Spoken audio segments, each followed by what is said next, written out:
What's going on, y'all? This is Coach Bruno with Coach Bruno's Corner. We got a good fight coming our way tonight. UFC on Paramount. We got Dricus du Plessis versus Kamaru Usman. So you have ex-champ versus ex-champ. You got the Battle of Africa, South Africa versus Nigeria.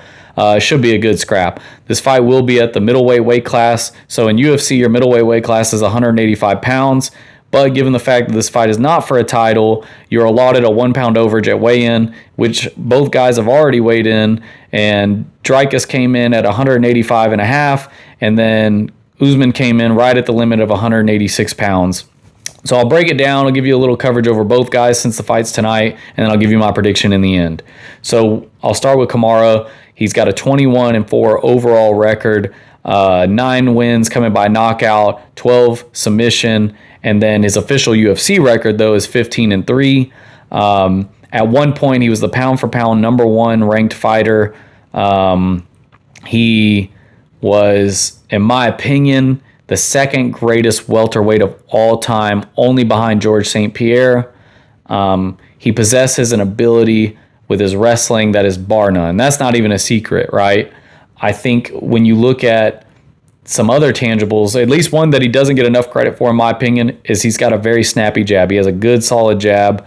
And then, of course, one tangible that I think every fighter wishes they had is stamina, right? His gas tank. The fact that he can have the same kind of tenacity and ferocity going into 4 and 5 as he can 1 and 2 is a feature that just sets him apart. He's been able to take a lot of guys into deep waters in those later rounds because of that. And some things are just genetic. Some things you just can't train for, or you could try, but you can't feature them. We know lots of fighters who spend thousands of dollars on their nutrition, supplementation, and training and still can't have a stamina or a gas tank like that. So I think that's something that favors him.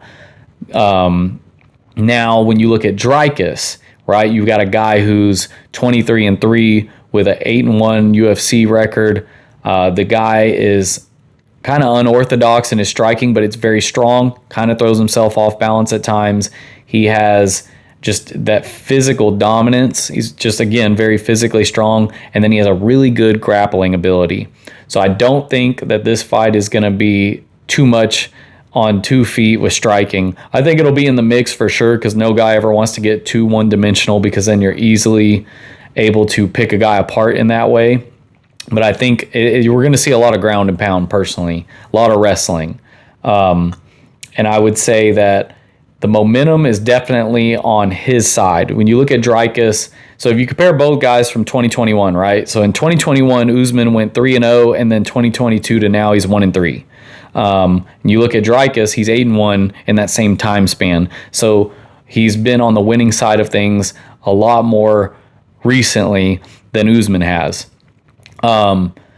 If you look at the bookkeepers commission, whatever, the juice, whatever you want to call it, the odds, they're weird because they never actually make 100% or whatever. So you look at Dricus, he's a 72% favorite. And then you look at Usman, who's listed at a 34% favorite to win this fight. I'll say that I'm pulling for Usman. I want Usman to win based on who he is in the UFC and what he's brought to the table historically. You know, that's who I want to win this fight, but I don't see him beating Dricus at this point in his career. Now, I do think that the weight class will help him, even though he's only fought once at this weight class, and it was against Chimaev, and he lost a split decision back in 2023. In fact, both guys have fought Chimaev and had lost to him. I think, again, I just think him walking around closer to his or fighting at his closer to his walk-around weight will benefit him because he's older now. He's on the back half of his career. He's closer out the door than he is in the door. So I think this will help him.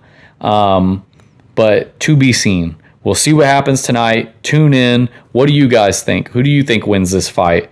Again, I'm going for Kamaru, but I just think du Plessis is going to be too much for him at this stage in his career, and I think he pulls out a decision win after 5 rounds.